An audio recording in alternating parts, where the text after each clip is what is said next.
안녕하세요. 저는 할머니 손에 자라 이 나이 먹도록 여전히 사랑하는 법을 배우며 살고 있는 30대 남성입니다. 저희 할머니께서는 혼자 몸으로 제가 아주 어렸을 적부터 저를 업어 키워주신 정말 고마운 분입니다. 할머니께서는 지하철역이나 새벽시장 앞에서 김밥을 파는 분이셨어요. 안에 들어있는 재료는 평범하고 별것 없어도 그 맛은 훌륭했습니다. 시대가 발전하고 온갖 다양한 재료가 들어간 값비싼 김밥들이 줄지어 나와도 제 입맛엔 저희 할머니가 해주셨던 그 김밥이 최고였습니다.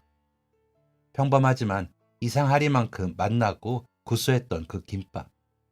그 김밥보다 맛있는 김밥은 세상에 없었어요. 할머니께서는 늘 아침이 찾아오지 않은 이른 새벽부터 하루를 시작하셨습니다. 제가 이불을 코끝까지 올려덮고 코를 요란하게 골며 단잠에 빠져 있을 때 이부자리와 몇 발자국 떨어지지 않은 주방에서는 늘 사각사각 칼로 재료를 바삐 써는 할머니가 계셨어요. 그 작은 소리마저 달콤한 잠에 빠진 손자를 깨우는 불청객이 될까. 할머니께서는 조심스러워 하셨습니다. 어릴 적에는 그저 실컷 잘 자고 있는데 주방에 불이 켜졌다고 인상 쓰며 짜증이나 낼 줄 알았지. 할머니의 그 정성과 노고에 감사할 줄을 몰랐었어요. 할머니께서 밖으로 가져다 파는 음식이 김밥이라서 그랬겠지만 저의 저녁 메뉴는 대부분 늘 김밥이었답니다. 이곳저곳을 전전하며 손님들에게 하루 종일 팔다 남은 김밥은 멀쩡한 것 없이 어딘가 터져 있거나 살짝 쉬어 있기도 했었어요. 그런데도 할머니께서는 그 김밥들 중에서도 가장 예쁘고 가장 맛있는 걸 골라 제 앞접시에 놓아주셨습니다. 할머니, 또 김밥이야? 나 김밥 그만 먹고 싶은데. 눈치 없이 칭얼거리는 저에게 할머니는 한 번도 꾸지람을 하지 않으셨어요. 야, 이놈아! 김밥밖에 없는데 김밥이 먹기 싫으면 어떡해? 하고 말씀하시면서도 냉장고 깊숙이 숨겨둔 분홍 소시지를 얇게 잘라 계란물을 입혀 맛있게 구워주시곤 했죠. 매일 다 터져버린 김밥만 먹고 또 먹다가 가끔 그렇게 구워주시는 분홍 소시지를 먹으면 그게 얼마나 맛있었는지 몰라요. 야들야들하고 부드러워 몇 번 씹지 않아도 목구멍으로 금방 넘어가는 것도 모자라 할머니가 소시지를 아끼려고 얇고 얇게 썰어주신 바람에 더 애틋한 마음으로 아껴 먹었습니다. 팍팍 먹지 않고 왜 깨작거리느냐고, 맛이 없어 그러느냐고 할머니께서 저를 미안한 눈으로 바라보실 때면 저는 속으로 생각했었습니다. 할머니는 참 내 속도 모르신다 라고 말이에요. 정작 속을 들여다볼 줄 모르는 사람은 저라는 것도 몰랐어요. 그래도 저는 할머니가 좋았습니다. 저희 할머니만큼 저를 잘 알고 제게 잘해주는 사람은 없었기 때문이었죠.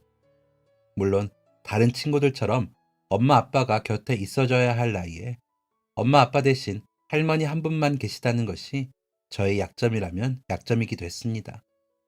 하지만 꼭 엄마 아빠가 있는 것만이 강점이 되는 것은 아니더라고요. 다른 사람 1000트럭을 가져다 준다 해도 저는 우리 할머니 하나와 바꿀 수 없었습니다. 제가 그것을 깨닫게 된 것은 초등학교 때였어요. 새학년이 되면서 새로운 친구들을 사귀던 때, 그때는 친구들끼리 번갈아 가며 햄버거 가게에서 생일 파티를 했었답니다. 언제 어디서 누가 만들어낸 유행인 건지는 몰라도 그걸 하는 문화 자체는 제게는 곤욕이었어요. 조용하고 말없는 성격이어도 친구들이 제법 많았던 저는 한 달이 지나기가 무섭게 책상 위에 생일 초대장이 쌓여 있었습니다. 그렇게 유명했던 햄버거 가게에서는 매달마다 친구들의 생일 파티가 열렸어요. 그럼 그 생일 파티에 빈손으로 가느냐? 아닙니다. 엄마들이 챙겨준 예쁘게 포장한 생일 선물을 생일 주인공에게 건네야 했답니다. 저는 당연하게도 늘 빈손이었습니다. 초대장을 받았으니 생일 파티에 참여는 했어요. 친구들이 시경이 너는 왜 생일 선물을 한 번도 주지 않는 거냐고 따졌지만 그럴 때마다 저는 머쓱한 웃음을 지으며 둘러대곤 했어요. 깜빡하고 집에 두고 왔다. 깜빡하고 선물을 못 샀다. 깜빡하고 버스에 두고 내렸다. 친구들은 네 생일에 두고 보자며 이를 갈았고 그렇게 제가 제일 원하지 않았던 날은 결국엔 찾아오고 말았죠. 제 생일을 저보다 더 기다렸던 아이들은 교실에 있던 달력에 친히 동그라미까지 그려가며 그날을 기다렸습니다. 시경아, 나 네 생일날 햄버거에 감자튀김 엄청 많이 먹을게. 피할 궁리만 짜던 저는 그날로부터 도망칠 계획을 짜는 것에 실패했고 생일을 이틀 남겨두고 울며 겨자 먹는 심정으로 할머니께 말씀드렸었어요. 우리 시경이 생일날 할미랑 뭐 하고 싶냐? 하고 물으시는 할머니께 두 눈을 꼭 감고 티셔츠를 손에 꽉 말아쥐고서 할머니, 나 이번 생일에 친구들이랑 생일 파티 해줘. 제 말에 할머니께서는 두 눈을 끔뻑끔뻑 느리게 감았다 뜨셨습니다. 아마 안 된다고 미안하다고 하시겠지? 하며 몸에 힘을 풀던 그 순간이었습니다. 할머니께서 손뼉을 치시면서 그래, 이 할미가 우리 손주 생일잔치 열어주마 라고 하시는 것이 아니겠습니까? 저는 할머니를 부둥켜 안고 기뻐했다가 다음날 학교로 가자마자 아이들에게 둘러싸여 생일 파티를 할 거라고 소문을 퍼뜨렸습니다. 애들은 저마다 불고기 버거에 감자튀김 이야기를 했었죠. 저 역시 드디어 나도 생일 파티를 한다는 생각에 어깨가 으쓱했었습니다. 그런데 그날 학교를 마치고 집에 돌아갔다가 깜짝 놀라고 말았어요. 할머니께서 뭘 하시는지 주방이 엉망이 되어 있었기 때문이었습니다. 할머니, 뭐해? 이게 다 뭐야? 여쭸더니 할머니께서는 제 질문이 도통 무슨 뜻인지 모르겠다는 눈을 하고서 말씀하셨어요. 내일이면 제 친구들을 불러서 생일 파티를 해야 하니까 미리 반찬이랑 먹을 것들을 만들고 계시는 거라고 말입니다. 저는 그 자리에 얼어붙고 말았습니다. 그때의 기분을 솔직하게 말하자면 대실망이었어요. 그래서 할머니께 상처될 말들을 하고 말았습니다. 할머니, 바보야? 이거 아닌데! 문을 쾅 닫고 들어가는 다른 아이들처럼 저는 책가방도 벗지 않은 채 이불 속으로 횡하니 들어가 버렸습니다. 이불을 머리끝까지 뒤집어 쓰고 씩씩거리며 속으로 이제 어떡하지? 하고 생각에 잠긴 저를 할머니께서 자꾸 흔들어 깨우셨어요. 한참이나 그 상태로 실랑이를 하다가 할머니의 할미가 잘 몰라서 미안하다 하시는 말씀에야 바보처럼 이불 밖으로 기어나오게 되었답니다. 코끝이 붉어진 채로 미안하다는 말을 되풀이 하시는 할머니께 더 화를 낼 수가 없었습니다. 그제야 할머니께서는 당연히 모르실 수 있다는 생각이 들더라고요. 저는 그걸 깨닫자마자 다른 말 없이 할머니의 품에 쏙 안겼습니다. 그 품에서는 고소한 참기름 냄새가 났습니다. 다음 날 학교에 가서 친구들에게 생일 파티 장소를 공지해야 하는 순간이 찾아왔어요. 짝꿍으로 앉았던 여자애가 자꾸만 제 옆구리를 콕콕 찔러댔습니다. 제가 남자애라 초대장 만들기 힘들 것 같으니 자기가 도와주겠다고 하면서 말이에요. 결국 저는 알록달록한 색연필을 쥐고 초롱초롱한 눈으로 저를 바라보는 그 아이에게 한 글자씩 초대장에 담을 말들을 불러주게 되었습니다. 11월 10일 토요일 오후 1시 정시경 생일 파티. 장소 우리 집. 색색깔의 펜들로 한 글자 한 글자씩 꾹꾹 눌러 쓰던 그 애가 마지막 말에 눈이 휘둥그레져서 저를 바라보았어요. 우리 그럼 햄버거 안 먹어? 역시나 실망한 얼굴이었습니다. 저는 고개를 조용히 끄덕였어요. 우리 할머니가 맛있는 거 해준대. 그 말도 차마 뱉지 못했습니다. 소문은 금방 퍼졌습니다. 시경이의 생일 파티가 롯데리아 말고 집에서 열린다는 소문. 그렇게 저희 생일날이 되고 약속 시간에 저희 집 문을 두드린 아이들은 아주 소수였습니다. 햄버거 가게에 가는 줄 알고 오겠다던 아이들은 모두 실망한 채 모습을 드러내지 않았고 그나마 저와 진짜 친하게 지냈던 아이들 몇몇만이 마지못해 저희 집 문을 두드린 것이었어요. 신발을 벗어놓을 공간도 녹록치 않은 저희 집 현관을 지나 밥상 앞에 아이들이 옹기종기 둘러앉았습니다. 할머니께서 바쁜 시간 쪼개어 힘들게 만든 반찬들과 미역국이 놓여있던 밥상이었어요. 친구 중에 하나가 조심스레 물었습니다. 케이크 안 해? 제 눈동자가 바쁘게 돌아갔습니다. 잠깐 나갔다 오시겠다던 할머니께서는 소식이 없었고, 집에는 케이크가 있을 리 만무했습니다. 그런데 그때 친구들 중 유난히 저와 덜 친했던 친구 하나가 등에 메고 온 책가방에서 무언가를 꺼냈습니다. 초코파이였어요. 이걸로 케이크 만들 수 있는데 내가 만들어줄까? 저희는 그 누구도 대답하지 않았지만 그 친구는 초코파이 포장지를 뜯어 순식간에 케이크를 만들어냈어요. 말이 케이크였지 초코파이를 쌓아 올린 과자탑이었습니다. 그래도 그때 그런 순발력을 발휘해준 그 친구에게 얼마나 고마웠는지 몰라요.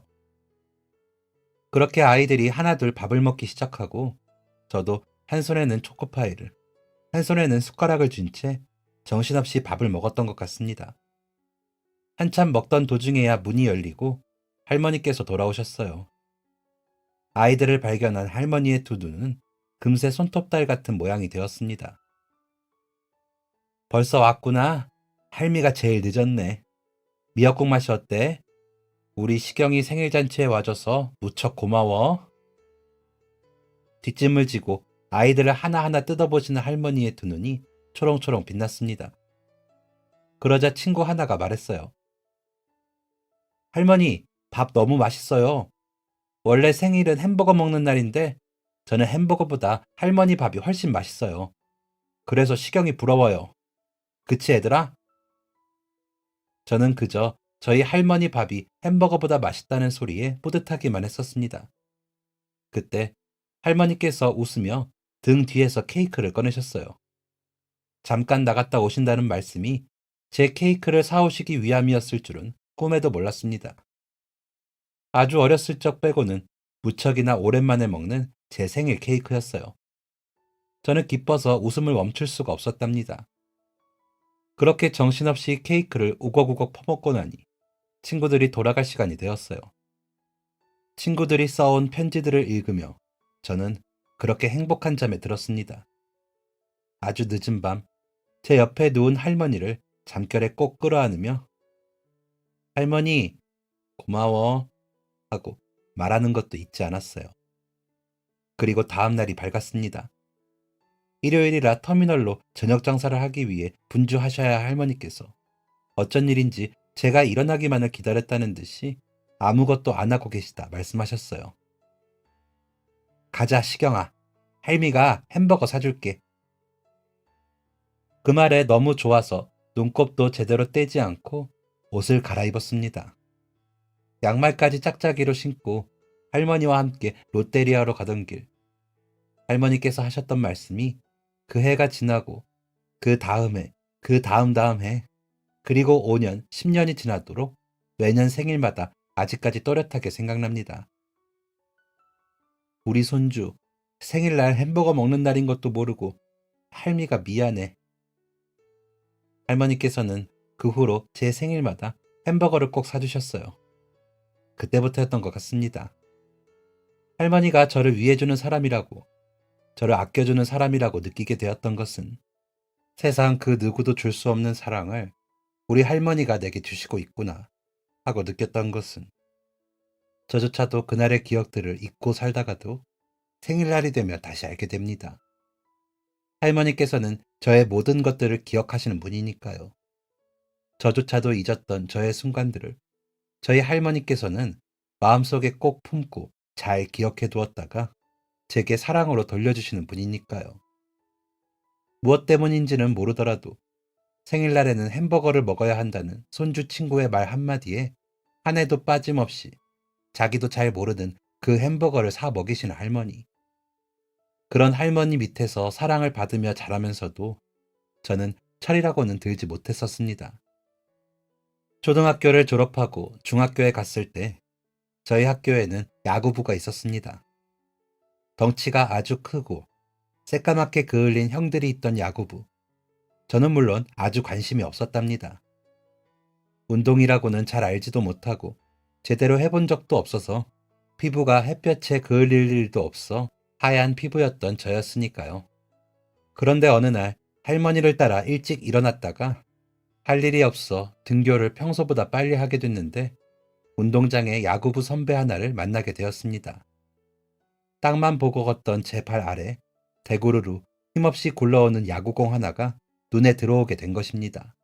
저는 주변에 누가 있다는 생각도 하지 못하고 그 공을 발로 툭툭 집어차면서 앞으로 계속해서 걸어갔습니다. 그런데 그때 누군가 저를 향해 소리치더군요. 어이, 거기 1학년. 야구공 발로 그만 차고 좀 던져줄래? 그 소리에 놀라서 고개를 들고 보니 야구부 선배가 양쪽 어깨에 가득 짐을 짊어지고 인상을 쓰고 있었어요. 아무래도 야구공이 그 선배의 가방에 열린 지퍼 틈 사이로 빠져나온 모양이었습니다. 저는 바짝 긴장한 채 그 공을 힘껏 선배에게로 던졌어요. 그런데 그 선배가 대뜸 저를 향해 심한 말을 퍼붓는 것입니다. 야, 너 나 죽이려고 환장했냐? 너 거기 서서 딱 기다려. 한 발자국이라도 움직이면 진짜 죽을 줄 알아. 선배가 어깨에 짊어진 짐들을 내팽개치고 운동장으로 뛰어오기 시작했어요. 바짝 긴장한 저는 애꿎은 교복 소매만 뜯어댔습니다. 나한테 손찌검이라도 하면 어쩌지? 잘못했다고 싹싹 빌까? 아니, 무릎이라도 꿇어야 하나? 어떻게 해야 할지 도저히 생각이 나질 않아 당황스러웠어요. 그냥 멀리 떨어진 거리이니 힘껏 던져주려던 것뿐인데 나름 선배가 잘 받으셨으니 저도 잘 던져준 것이라고 생각했었는데 아무래도 너무 세게 던졌나 봅니다. 당황스러워 어쩔 줄을 모르고 서 있었습니다. 그런데 그때 제 앞으로 씩씩대며 달려온 선배가 건넨 첫마디는 저를 더 당황하게 만들었습니다. 너 임마 뭐 하는 놈이야? 야구 배웠냐? 야구를 배웠냐고 묻는 선배의 얼굴은 장난기가 하나도 없었습니다. 그 진지한 얼굴에 저는 괜히 더 바짝 얼어붙고 말았어요. 때마침 선배의 뒤로 다른 선배 하나가 더 다가오기까지 했습니다. 졸지에 저는 두 선배를 앞에 두고 야구공을 쥔 채 운동장 위에 서게 됐죠.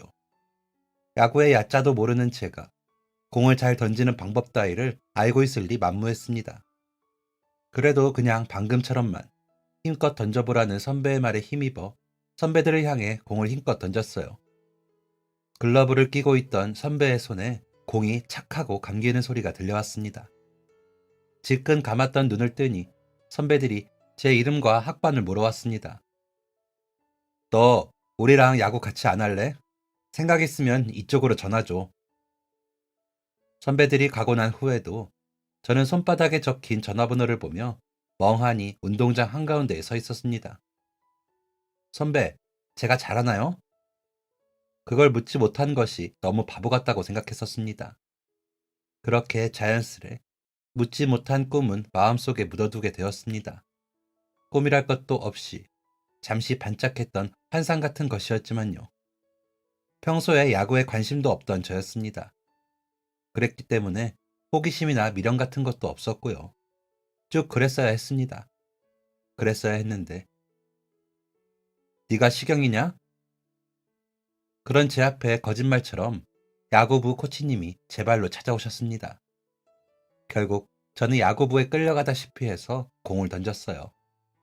한 개 던지고 나면 마지막으로 딱 하나만 더 던져보라고 하던 코치님. 그런 식으로 총 몇 개의 공을 던지고 또 던졌는지 모르겠습니다. 그러던 저는 마침내 감독님 앞에까지 서게 되었고 그 결과 야구부에 들어오라는 말을 듣게 되었습니다. 웃음이 났어요. 무슨 상황인지 도통 실감도 나지를 않았습니다. 야구부에 사람이 그렇게 없어요? 저같이 야구 모르는 애를 왜? 저희 집에 돈도 없어요. 상황 자체가 믿어지지 않았고 실감이 나질 않았었어요. 그래서 굳이 하지 않아도 되는 말들까지 해버렸었습니다. 그런데도 감독님은 포기하지 않으셨어요. 부모님께는 감독님이 직접 말씀드리고 허락 받아오시겠노라고까지 하셨습니다. 저 부모님 안 계시고 할머니랑 둘이 살아요. 라고 대답을 하려던 저는 입을 다물었습니다. 어디 한번 감독님께서 저희 집에 오셔서 직접 보시라는 그런 의미였습니다. 한마디 말을 덧붙이는 것보다 직접 보시는 게 포기가 빠를 것 같아서였습니다. 그 일로 인해 저도 괜히 마음에 바람드는 것 같아 정말 싫었습니다. 야구 선수라니. 평소에는 생각해 본 적도 없었는데 그 단어 하나에 괜히 멋있는 상상을 하게 되는 제가 정말 싫었습니다. 그런데 최종적으로 보았을 때 그렇게 해서는 안 됐었던 것입니다. 감독님을 만나 뵙게 된 할머니께서는 손주가 야구에 소질이 있다 라는 소리에 저만큼이나 환상을 품으시게 되어버렸거든요.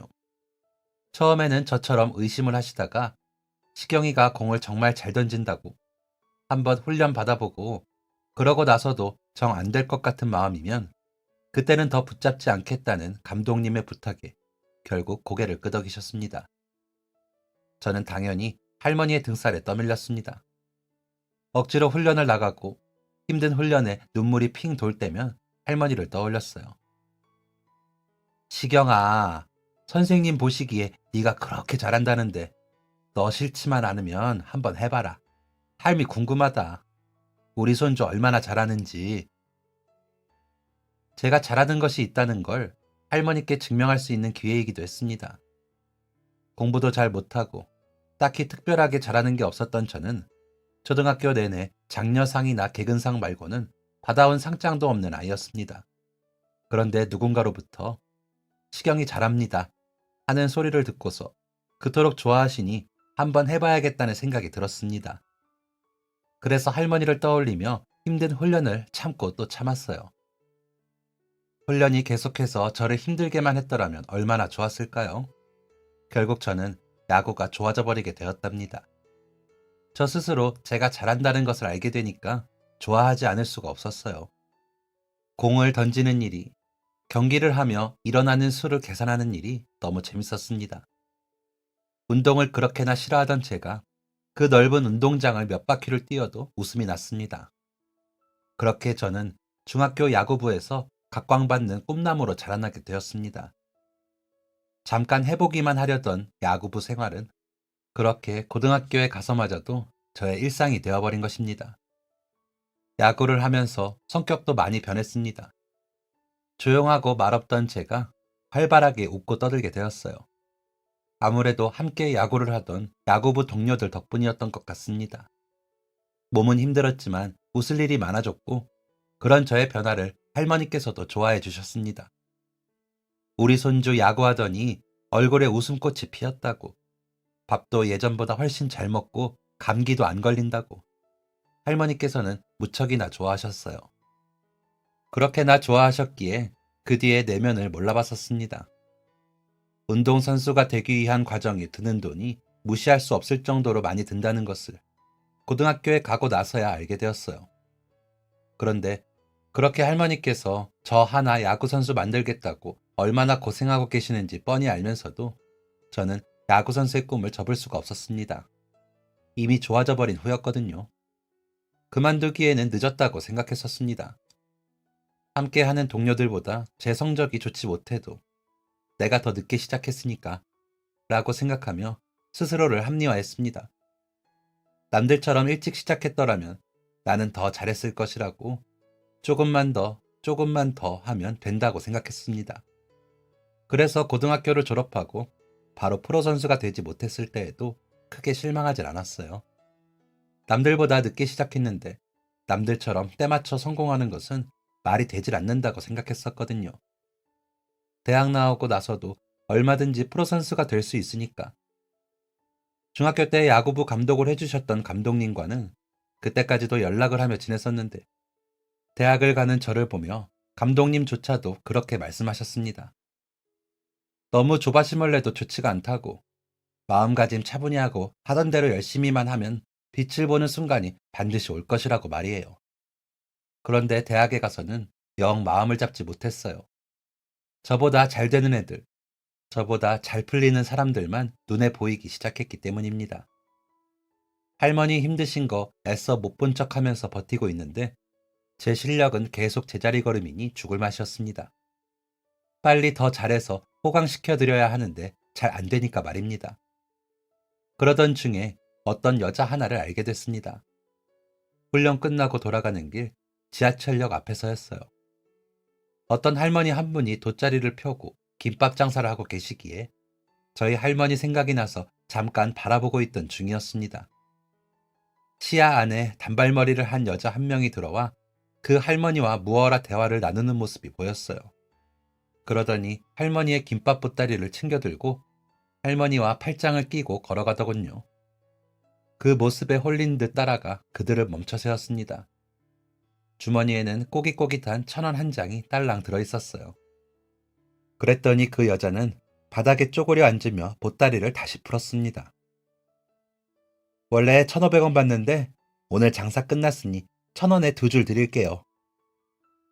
그 말에 가슴이 콩닥콩닥 뛰었습니다.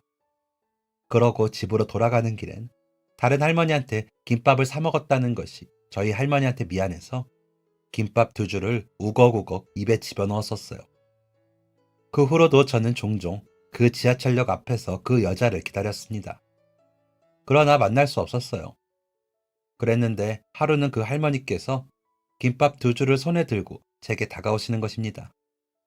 알고 보니 그 할머니와 그 여자는 그날 처음 만난 사이였고 파는 김밥을 모조리 다 사고 싶다고 말하며 할머니를 버스 정류장까지 모셔다 드린 것이었어요. 할머니께서는 제가 그 여자를 기다리고 있다는 것을 다 아신다는 듯 역 앞에 위치한 직업 전문 학원에서 학생들을 가르치는 강사라고 알려주셨습니다. 할머니께는 너무 감사했지만 저는 그 여자를 찾아갈 수 없었습니다. 강사라니. 아직 야구 선수도 되지 못한 저와는 견줄 수 없는 너무 훌륭한 직업이었거든요. 그런데 야구부 경기가 있던 어느 날에 그 여자를 다시 만나게 된 것입니다. 경기가 끝나고 나서 할머니께 갔는데 그 여자가 저희 할머니 옆에 떡하니 자리를 잡고 앉아있는 것이 아니겠습니까? 혹시 지난번에 지하철역 앞에서 김밥 싸가신 분? 저를 못 알아볼 것이라 생각했던 것과는 달리 여자는 저를 단박에 알아봤어요. 가슴이 콩닥거렸습니다. 경기장에 있을 때보다 더 빨리 심장이 뛰는 것 같았어요. 할머니께서 왜 그 여자와 함께 계시는 건지 어리둥절한 제게 여자가 상황을 설명해 주었습니다. 할머니께서 제 경기 후에 동료들과 먹으라고 양손 가득 김밥을 이고지고 찾아오셨는데 하필 그 모습을 잠깐 구경 왔던 그 여자가 또 발견하고 말았답니다. 보따리 가득 김밥을 안고 있는 할머니를 발견한 그 여자가 김밥 한 줄 주세요 라고 말했고 할머니께서는 팔려고 가져온 김밥이 아니면서도 누가 사겠다고 하니 아니라고 말도 못하시고 김밥을 그냥 나눠주셨다고 합니다. 그러면서 그 여자에게 혹시 정시경이라는 애가 우리 손주인데 지금 경기장 어디에 서 있는지 알려줄 수 있느냐고 눈이 잘 안 보여서 못 알아보겠다고 하셨다고 했어요. 그 말을 들은 여자는 옆에 앉아 할머니께 경기 내내 설명을 해드리게 되었고 그게 고마웠던 할머니는 손주가 곧 여기로 올 테니 아직 유명한 선수는 아니지만 사인이라도 받으려면 받고 가라고 붙잡았다고요. 여자는 제게 그 이야기를 하면서 종이 한 장을 내밀었습니다. 난생 처음 누군가에게 사인을 해주게 된 상황이었어요. 잊지도 않은 사인을 억지로 멋있게 보이게 휘갈긴 다음 저는 그 아래 용기 내어 제 전화번호를 적었습니다. 그 후 저희는 몇 번 더 만나게 되었고 그렇게 어설픈 연애를 시작하게 되었습니다. 처음 만났을 때부터 어르신을 대하는 그 착한 마음씨가 저를 설레게 했었는데 만나고 나니 그것 외에도 여러 방면에서 멋있고 매력적인 여자였습니다.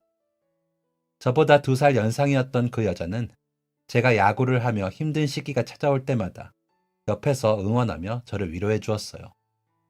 가난하고 능력 없는 저를 이유 없이 사랑해준 고마운 사람이었습니다. 할머니와 여자친구를 보고 있으면 정말 하루라도 빨리 졸업해서 얼른 프로 선수가 되어야겠다는 열정이 뿜어져 나왔었답니다. 그리고는 대망의 졸업을 앞둔 해가 찾아왔습니다.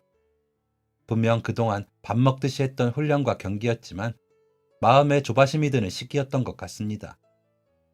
결국 경기를 하던 도중 팔꿈치를 붙잡고 경기장에 쓰러지고 말았습니다. 무리하다가 온 팔꿈치 부상이었어요. 아직 프로에 가지도 못했는데 부상이라니 너무 절망스러웠습니다. 저도 울고 할머니도 울고 여자친구도 울었습니다. 수술을 해야 한다는 의사 선생님의 말을 들었을 땐 눈앞이 캄캄했어요.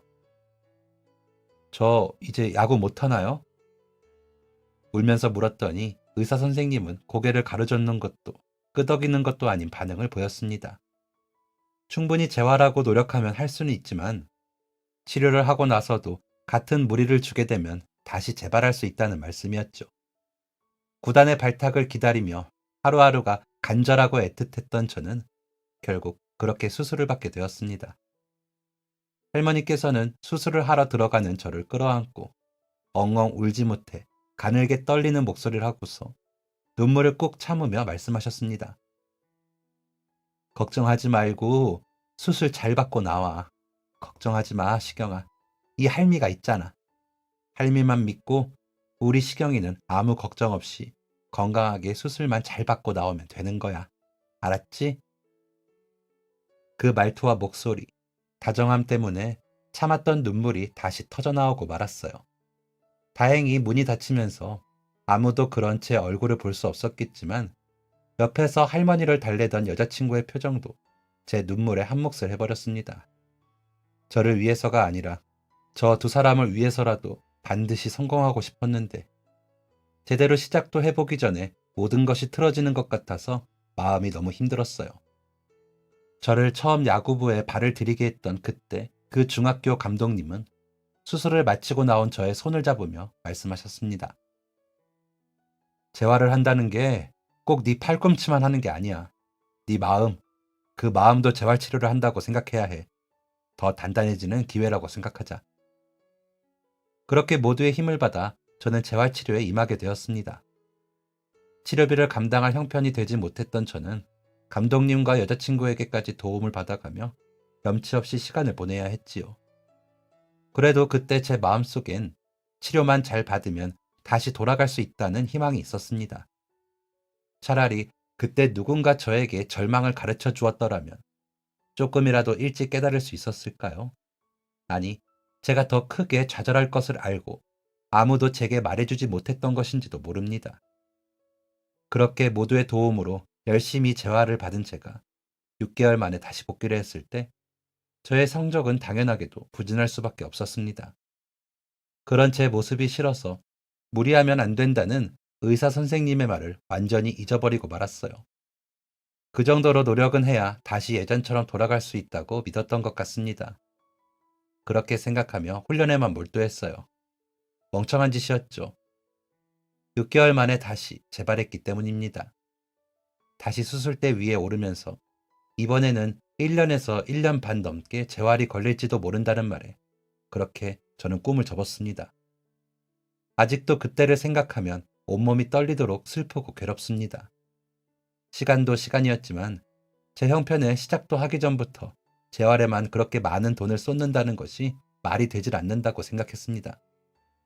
한순간에 인생의 목표가 사라지니 머릿속엔 부정적인 생각만 가득했습니다. 그동안 야구선수가 되겠다는 꿈 하나만 보고 달려왔는데 이제 그 꿈이 없어졌으니 어디를 보고 달려야 할지 모르겠어. 아니, 달려도 되는 건지조차도 모르겠어. 함부로 달렸다가 또 꿈을 이룰까봐 나 자신을 잃을 것 같아. 저는 여자친구에게 그런 부정적인 말들을 끊임없이 늘어놓았습니다. 듣는 사람도 괴로울 수 있다는 것을 알면서도 저 자신을 비관하는 것을 멈출 수가 없었어요. 제 수술을 받고 병원에 있는 동안 다시 일어설 수 있다고 용기를 주러왔던 감독님을 붙잡고 할머니께서 하시던 말씀을 잊을 수가 없습니다. 우리 시경이 야구선수 만들어준다며, 우리 시경이 건강하게 웃으면서 지낼 수 있게 해준다며, 이게 당신이 말한 건강하고 웃는 모습이요? 내 손주 어쩔 거야? 저 어린 놈 인생 이제 어떡하면 좋아? 어떡하란 말입니까? 어떡하란 말? 결국은 무너지며 엉엉 눈물을 흘리시던 할머니와 그 앞에 죄인처럼 서서 연신 죄송하다고 하시던 감독님. 중학교를 졸업하고 더는 저를 만날 일이 없음에도 할머니께 했던 약속을 지키기 위해 저를 챙겨주셨던 고마운 분이셨습니다. 하지만 그러던 중 제가 부상을 당하게 되었고 감독님과는 상관없는 일이라는 걸 아시면서도 할머니께서는 누군가에게 뭐라도 캐묻고 싶으셨던 것 같아요. 제가 꿈을 포기한 건 그런 할머니의 모습을 보고 난 이후였습니다. 아니, 꿈만 포기한 것이 아니었어요. 제 남아있는 삶까지 모두 다 포기했었습니다. 남은 생을 더 살아낸다고 한들 아무런 행복이 없을 것이라 확신했어요. 나 때문에 우리 할머니까지 망했구나. 라는 생각은 저를 벼랑 끝으로 내몰았습니다. 모든 것이 다 제 잘못이니 저만 사라지면 되겠다는 생각이 들었었어요. 그렇게 안 좋은 생각을 마음에 품고 마지막으로 할머니와 식사를 했습니다. 여전히 울다 지친 얼굴에 퉁퉁 부어버린 할머니의 두 눈은 가슴이 찢어지다 못해 가루가 되도록 갈리는 기분이었습니다. 할머니, 내가 진짜 미안해. 다 잘못했어. 저의 마지막 사과에도 할머니께서는 시원하게 웃지 못하셨어요. 네 잘못이 아니야. 다 이 할미 탓이지. 미안해, 내 손주. 할미가 더 지켜줬어야 했는데. 저는 할머니께 받은 것밖에 없는데 할머니는 자꾸 제게 더 주지 못해 미안하다고만 하셨습니다. 밤이 깊어졌을 때 몰래 집에서 나와 강으로 걷기 시작했습니다. 도착할 때쯤 여자친구에게도 마지막 작별 인사를 하기 위해 전화를 걸었어요. 이제 그만 헤어지자고, 그만 만났으면 한다고. 그랬더니 갑자기 여자친구가 등 뒤에서 저를 끌어안았습니다. 미친 생각 하지 마. 눈 똑바로 뜨고 정신 똑바로 차려. 야구가 네 삶의 전부야? 진짜야? 그럼 나랑 할머님은? 너 자신은? 야구 그까짓 거 안 해도 얼마든지 행복하게 살 수 있어. 야구 말고 진짜 네 옆에 있는 것들을 제대로 봐. 갑자기 뒤에서 나타나 전곡을 찌르는 여자친구의 말에 다리에 힘이 풀려 그 자리에 주저앉고 말았습니다. 눈 똑바로 뜨라는 말에 정말로 눈이 똑바로 떠지는 것 같은 기분이 들었어요. 야구 말고 진짜 제 옆에 있는 것들을 보라는 말에 그제야 저를 끌어안은 채 눈물 범벅이 된 여자친구의 얼굴이 보였습니다. 몇 시간 전 똑같은 얼굴을 하고 있던 할머니의 얼굴도 떠올랐습니다. 그렇게 저는 죽지도 못했습니다.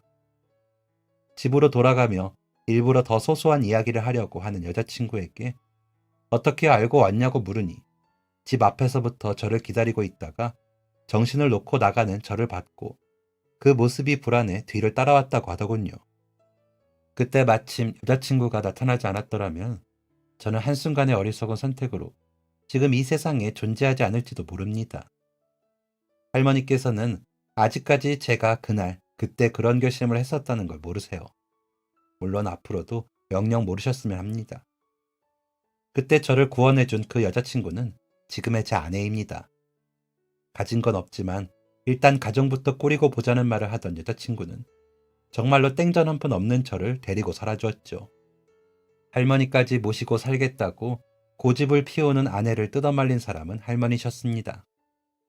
이제야 혼자 편하게 마음대로 살 수 있어 좋은데 손자 며느리까지 같이 살면 아무리 손자 며느리가 좋아도 당신께서 불편하다고 하시던 할머니. 그런 할머니께 아내는 더 잘하기 위해 여전히 최선을 다하고 있습니다. 두 사람이 그렇게 잘 지내는 모습에 저는 더욱더 미안하고 고마웠습니다. 그렇게 아내의 위로로 정신을 다잡은 저는 동네 체육관에 취업해 일을 해오고 있습니다. 처음에는 물론 평생 국가대표의 꿈을 꾸며 하던 운동을 접어버리고 동네 체육관에서 운동기구나 닦으며 보내는 하루하루가 괴로웠어요. 하지만 그런 하루들 속에도 기쁜 일은 무조건 찾아오더군요. 그러다 보니 어느샌가 저는 사람들에게 운동을 가르치는 일이 즐거운 사람이 되어 있었습니다. 또 다른 꿈이라고 한다면 저만의 체육관을 직접 운영해보는 것 정도였다고 할까요? 가족들을 돌보면서 그 꿈을 향해 나아가는 하루하루가 저의 활력소가 되어주었던 것 같습니다. 아내에게는 가끔씩 농담으로 계속 살기 참 잘했다는 말도 하곤 했었답니다. 그렇게 아픈 시간들을 잊고 행복한 하루하루를 살던 어느 날의 일이에요. 평일 대낮이라 평온하고 조용했던 체육관에 누군가가 문을 열고 들어왔습니다. 저희 할머니와 연세가 비슷해 보이는 한 할머니셨습니다. 어르신, 어떻게 오셨어요? 그런데 냅다 달려가 가까이에 대고 묻는 저를 올려다보시던 할머니의 입에서 나온 말은 저를 다소 당황케 만들었습니다. 청년, 나 운동 좀 가르쳐줘. 수년간 체육관에서 일을 해오면서도, 아니, 평생을 살면서도 그런 말을 할머니께 들어본 것은 처음 있는 일이었어요. 물론 체육관에는 젊은 회원들만 있는 것이 아니었고 연세 있는 분들도 많이들 계셨지만 상황이 달랐습니다. 저희 할머니 또래의 어르신께서 찾아오신 일은 정말이지 처음이었거든요. 게다가 저희 체육관에 있던 운동기구로 운동을 하시기엔 다소 무리가 있었습니다. 쓰실 수 있는 기구도 물론 있었지만 극히 소수였고 직원 입장에선 그래선 안 되지만 쓸 수 있는 운동기구도 극히 적은데 그 돈 내고 다니시라 하기가 힘들었어요. 그래서 그 어르신께 천천히 조곤조곤 설명을 해드렸습니다. 어르신 연세 많으셔 여기서 운동하시면 위험하실 수 있다고. 빠르게 걷기 운동도 좋고 가벼운 산책도 좋으니 공기 좋은 곳에서 하시라고 말이에요. 그런데 그때 할머니께서 하시는 대답에 제 마음이 단번에 움직이고 말았습니다. 이복의 청년, 내가 자네를 곤란하게 하는 거라면 정말 미안하네. 그런데 내가 꼭 운동을 해야 하는 이유가 있어서 그래. 우리 아들이 뇌졸중으로 쓰러져 누워있어. 나이가 몇 살을 먹더라도 내 자식은 아직까지 내 눈에 넣어도 아프지 않은 사랑스러운 존재인데 그런 아들이 아파서 누워있으니 나라도 힘을 내야지 어쩌겠어. 젊었을 때는 애가 아프면 없던 힘도 솟아나서 뭐라도 다 할 수가 있었는데 이제는 늙어서 몸이 안 따라줘. 더도 말고 덜도 말고 아픈 우리 아들 병간호 잘 할 수 있을 정도로만 그 정도만 운동할 수 있게 해주면 안 될까? 내가 건강해야 나라도 아픈 아들을 돌보지 않겠는가? 연세를 드시고 세월이 흘러서까지 나이 먹은 아들을 끝까지 돌봐주시려는 할머니의 마음에 뭉클하지 않을 수 없었습니다. 세상 할머니들은 왜 이렇게 다들 착한 거야? 속으로 생각했습니다. 꼭 건강한 모습으로 조금이라도 덜 힘들게 아드님을 보살필 수 있으시도록 꼭 돕고 싶었어요. 결국 저는 그렇게 할머니의 운동을 가르쳐 드리기로 했습니다. 더 나아가서는 제가 아니면 그 어디에서도 운동을 하실 수 없을지도 모르겠다는 생각이 들기도 했습니다. 할머니, 그럼 제가 운동 알려드릴게요. 대신 여기 기구들 쓰실 수 없으니까 돈을 안 받을게요. 무료로 가르쳐 드리는 거니까 게을리 하시면 안 되고 무조건 열심히 하셔야 해요. 아시겠죠? 할머니께서는 고개를 힘차게 끄덕이셨습니다. 그 모습에 왠지 저도 활력이 솟아났었어요. 다행히 관장님께서도 그 사연을 듣고 뭉클하셨는지 흔쾌히 허락해 주셨답니다. 그 후 어르신께서는 매일매일 단 하루도 빠짐없이 체육관으로 아침 일찍 걸음하셨습니다. 체육관에 사람들이 가장 적은 시간에 특별한 기구가 없어도 맨몸으로 할 수 있는 간단한 운동부터 시작했어요. 평생 내내 식당에서 주방일을 해오신 탓에 팔꿈치도 아프고 저릿하다던 그 말씀에는 제가 재활치료를 받을 때 좋았었던 운동도 함께 알려드리기도 했었어요. 그러다 가끔 운동을 할 수 없을 정도로 힘든 마음에 기력이 없으실 때면 할머니 힘내시라고 저의 이야기도 들려드리곤 했습니다. 한때 제가 잘 나갈 뻔했던 야구선수였다고 2번이나 부상을 당하고 제대로 선수가 되어보지도 못하고 꿈을 접은 적이 있었는데 그때 가족들이 진짜 큰 힘이 되었었다고 말이에요.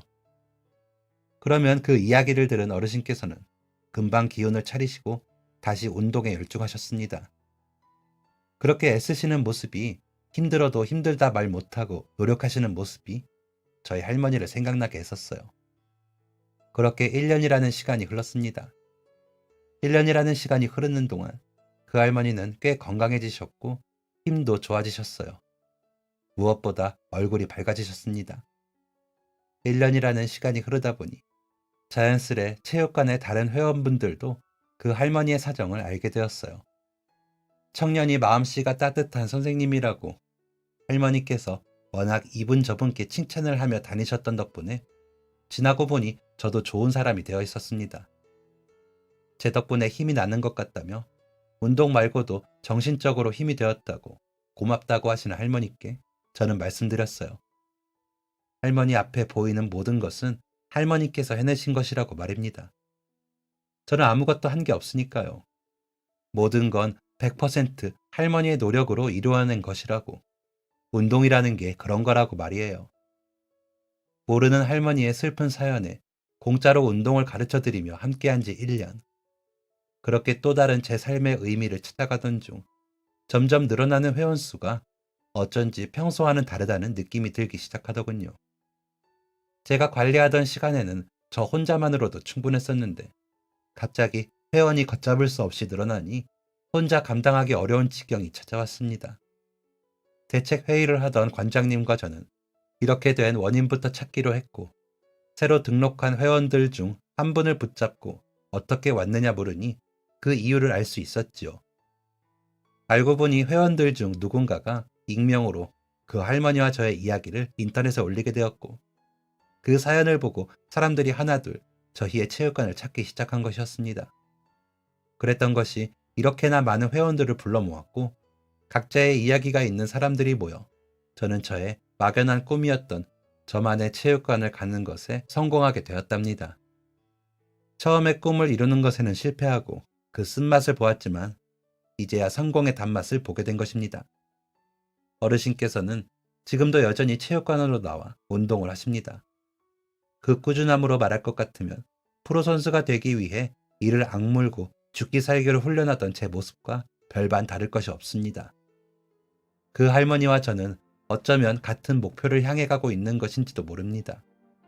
가족을 위해 더 건강한 몸, 더 건강한 마음을 갖는다는 것. 그래서 그 어르신께 더 마음이 갔던 것 같습니다. 같은 목표를 향해 가는 그 연세 많은 어르신의 빛나는 시간들을 더 응원하게 되었는지도 모릅니다. 그 감사한 어르신 덕분에 저는 덩달아 꿈을 이루게 되었습니다. 그리고 본받고 싶어졌어요. 제한을 두지 않고 언제까지나 무한한 그 사랑을 말이에요. 저희 할머니께서 그러하셨듯이 그리고 또 저희 아내가 그러했듯이 저 또한 무한한 사랑을 주는 그런 가족이 되고 싶습니다. 지금까지 사연 들어주셔서 감사합니다. 사연이 재밌으셨다면 구독과 좋아요를 눌러주세요. 감사합니다. 안녕히 계세요.